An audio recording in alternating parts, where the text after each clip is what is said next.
Hi there. I'm Christine Dunbar from speechmodification.com, and this is my Smart American Accent Training. Welcome to our live Friday class. We'll be having another live class in 2 hours on speechmodification.com. And every Friday, we have a live class where I take your questions regarding American English pronunciation, American accent, and more. And today, in this sneak preview class, I want to cover some questions that came in on my channel and also let you know that you can leave your requests at any time in the comments, and I'll cover your requests in a future class. So we had a viewer who wanted to know how to pronounce these two expressions. The first one was, "Are you out of your mind?" And the second one was, "Get out of here." So we're going to look at what's different between the written words in these expressions and how Americans actually say these words in fluent speech. First of all, Americans don't speak any language word by word. We don't say, "Are you out of your mind?"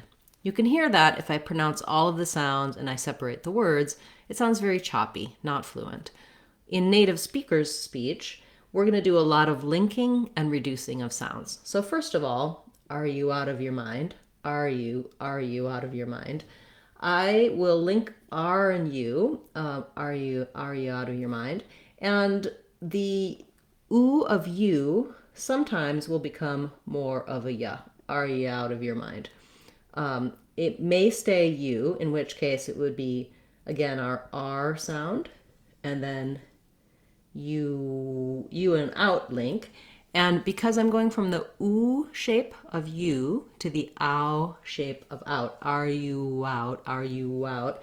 It does sound like a little bit of a W in there. Are you out of your mind? Ow. So I'm going to rewrite this in a way that tries to make it visually clear. That are you wow? Are you out? I also can reduce to are ya out, are ya out? In which case the "oo" becomes more of an Are you out of your mind? Out of your mind. So we link "out" and "of," and that sounds a little bit more like a D sound than a T, because the final T, when it links to a vowel sound, becomes more of a flap. Are you out of? Out of. So of is a misleading spelling. Letter F actually says the voiced V sound in of. And the letter O says a schwa, out of, out of. So that's a good one to practice, just doing out of and rewriting it that way. Often we use that combination of words, and it's usually quite quick and linked together. And so, again, if I break it up, I'm not going to sound very fluent. If I practice out of, we're out of milk, out of your mind, it'll come more easily and naturally to me in everyday speech. Out of your mind. Then the word your, if I'm just saying it by itself, I'm going to use that or, your sound. In connected speech, however, your becomes more of a your. That or vowel gets reduced. So out of your mind. And then finally, mind, I don't really change much except that I might not really release that D. Are you out of your mind? Mind. I do think at the end of the sentence I'm more likely to leave a little bit of release on that D sound. Then when we have "get out of here," here's another example of my "out of." So if I've practiced that for "are you out of your mind," it's going to help me on "get out of here," get out of here. I also link the T of "get" to the ow sound at the start of, and it sounds more like get out, get out of. And then finally here is no change because it's stressed. I use my clear vowel, get out of here, get out of here. You'll also hear sometimes in this word, get out of here, that we might reduce that to more outa, get outa, or outa, get out of here. That's a little bit more casual, but of course, if you're saying "get out of here" to someone, you're likely in a situation where casual speech is acceptable, so you will hear that instead of "out of," you'll hear "outa." Let me see if we would do that here. Are you out of your mind? Yeah, so we might do that here. Do out of or outa. Outa. Are you, okay. Breakdown of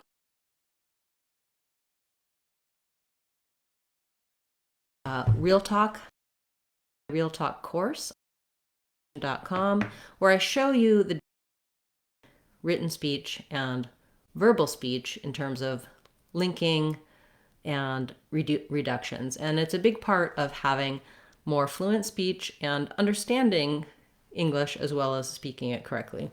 You don't have to do these linkings and reductions to be understood, but if you're looking for the difference between the way native speakers and non-native speakers speak, this is one of the big pieces of that. So to get more information on that, check that out on speechmodification.com. Look for my Real Talk course on my courses page and my Real Talk playlist on Speech Modification Seattle, our YouTube channel.